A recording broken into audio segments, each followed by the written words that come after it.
पिछली वीडियो में हमने देखा था एडिशन ऑपरेटर। तो कैसे हम दो नंबर को ऐड कर सकते हैं और दो स्ट्रिंग्स को कैसे कॉन्कैटिनेट कर सकते हैं। इस वीडियो में हम देखेंगे subtraction, multiplication, division, modulus, increment और डिक्रीमेंट।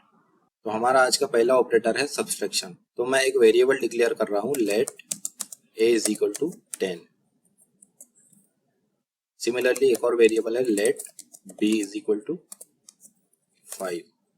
अब हम क्या करेंगे, 10 में से 5 को सब्सट्रैक्ट करेंगे, यानी a माइनस बी। चलिए इसे रन कर लेते हैं। तो हमें आउटपुट मिला है 5। तो ये था हमारा सब्सट्रैक्शन ऑपरेटर। ऐसे ही हम किसी भी नंबर में से कोई भी नंबर को सब्सट्रैक्ट कर सकते हैं। जैसे अगर 10 की जगह 10.5 भी होता, अगर ये डेसिमल भी होता, तो हम इसे सब्सट्रैक्ट कर सकते हैं। तो हमें आउटपुट मिला है 5.5। अगर a की डेटा टाइप स्ट्रिंग हो तब भी कोई इशू नहीं है, इसे भी हम रन करके देख लेते हैं। तो हमें आउटपुट मिल रहा है 5.5। सिमिलरली b में अगर हम स्ट्रिंग इंसर्ट कर दे तो भी हमें आउटपुट सेम मिलना है, 5.5। अब हमारा नेक्स्ट ऑपरेटर है मल्टीप्लिकेशन। इसे डिनोट करते हैं स्टार सिंबल से। इसे पेस्ट किया हूँ। मैंने a में वैल्यू स्टोर की है 10 और b में जो वैल्यू है वो है 5। अब मैं क्या करूंगा, a को मल्टीप्लाई करूंगा b से, यानी 10:5। तो हमें आउटपुट में मिलना चाहिए 50। तो जी हाँ, जैसे आप देख सकते हैं हमें आउटपुट मिला है 50। ये था मल्टीप्लिकेशन। सिमिलरली हम डिवीजन भी देख लेते हैं। इसे डिनोट करते हैं स्लैश सिंबल से। a में जो वैल्यू है वो है 10, b में वैल्यू है 5। अब मैं क्या करूंगा, 10 को डिवाइड करूंगा 5 से, यानी a डिवाइडेड बाय b। तो हमारा जो एक्सपेक्टेड आउटपुट है वो होना चाहिए 2। जैसे हम यहाँ देख सकते हैं हमें आउटपुट मिला है 2। तो ये हमने देखा सब्सट्रैक्शन, मल्टीप्लिकेशन, डिवीजन। अब इसमें एक और ऑपरेटर है, वो है मॉड्यूलस। तो चलिए मॉड्यूलस देख लेते हैं। मॉड्यूलस को डिनोट करते हैं परसेंट सिंबल से। तो जनरली मॉड्यूलस क्या करता है, हमें रिटर्न करता है रिमाइंडर। यानी जब भी हम कोई वेरिएबल को या कोई नंबर को किसी नंबर से डिवाइड करते हैं, उसका जो रिमाइंडर आता है वो हमें आउटपुट में मिलता है। तो जैसे यहाँ पे मैं अगर लिखूं 2, उससे 2 से ही डिवाइड करूं, यहाँ है मॉड्यूलस।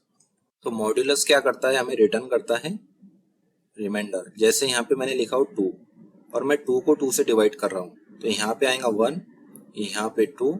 अब इन दोनों की जो माइनस होती है, यहाँ पे हमें मिलता है ये 0। तो ये जो 0 है ये है रिमाइंडर, ये है रिमाइंडर।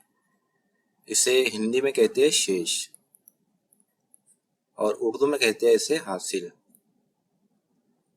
तो चलिए देख लेते हैं हमें आउटपुट में क्या मिलता है।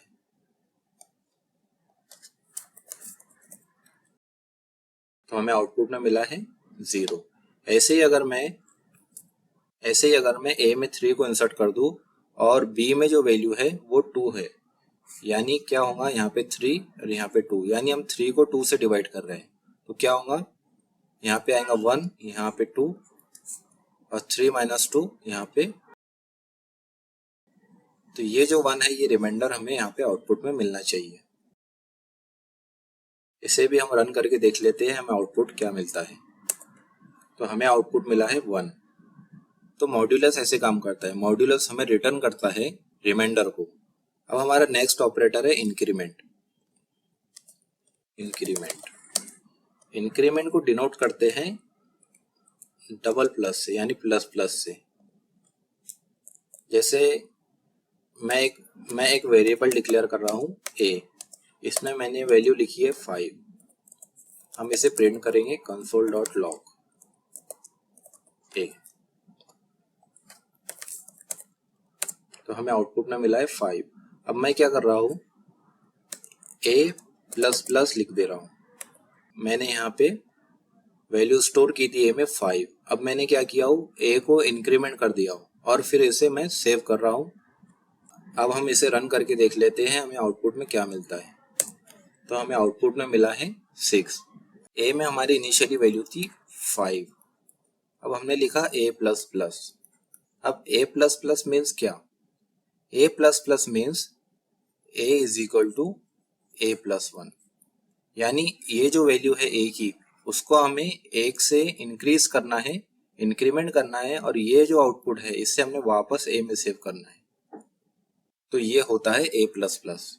यानी कोई भी अगर नंबर हो, जैसे यहाँ पे हमारे पास a में 5 था, तो यहाँ पे हमने क्या किया, a is equal to a plus 1, यानी 5 प्लस 1, तो a में हमें क्या मिला है, 6। तो ऐसे हम किसी भी नंबर का इंक्रीमेंट कर सकते हैं। सिमिलरली एक और ऑपरेटर है डिक्रीमेंट, जिसे डिनोट करते हैं माइनस माइनस से। तो यहाँ पे सेम हमने a is equal to 5 a के अंदर में हमने 5 को इंसर्ट किया है, तो a की जो वैल्यू है यहाँ पे 5 है। अब मैं यहाँ पे इसे माइनस माइनस कर रहा हूँ। तो आप जरा गेस कीजिए कि हमें आउटपुट में क्या मिलना चाहिए, कि पहले जो कर रहे थे a इज इक्वल टू 5 कर रहे थे और प्लस प्लस कर रहे थे, हमें इंक्रीमेंट हो रहा था 1 से, तो a माइनस माइनस में हमें क्या आउटपुट मिलेगा। तो हमें जो आउटपुट मिला है वो है 4। ये कैसे आया है, a इज इक्वल टू 5 था इनिशियली, अब हमने किया a माइनस माइनस, यानी क्या हुआ, a is equal to a minus 1, यानी a is equal to 5 minus 1। a में जो वैल्यू आ गई है वो है 4। तो ये जो आउटपुट है ये हमें यहाँ मिल रहा है। तो डिक्रीमेंट ऐसे काम करता है, जो भी वेरिएबल हम डिक्लेयर कर रहे हैं, अगर हमने उस वेरिएबल को a माइनस माइनस कर दिया तो उसकी वैल्यू 1 से कम हो जाएंगी। अगर मैं यहाँ पे 0 लिख दूँ तो हमें a की जो वैल्यू मिलनी है वो -1 मिलनी है। तो जैसे आप यहाँ देख सकते हैं हमें वैल्यू मिली है -1। तो ये सब थे हमारे अरिथमेटिक ऑपरेटर। तो उम्मीद है आपको अरिथमेटिक ऑपरेटर्स में कोई डाउट नहीं होगा। अगर आपको इसमें अभी भी कुछ डाउट है तो आप कमेंट सेक्शन में बता सकते हैं। आने वाली वीडियोस में हम देखेंगे कंपैरिजन ऑपरेटर और लॉजिकल ऑपरेटर। तो जल्दी मिलते हैं हमारी नेक्स्ट वीडियो में।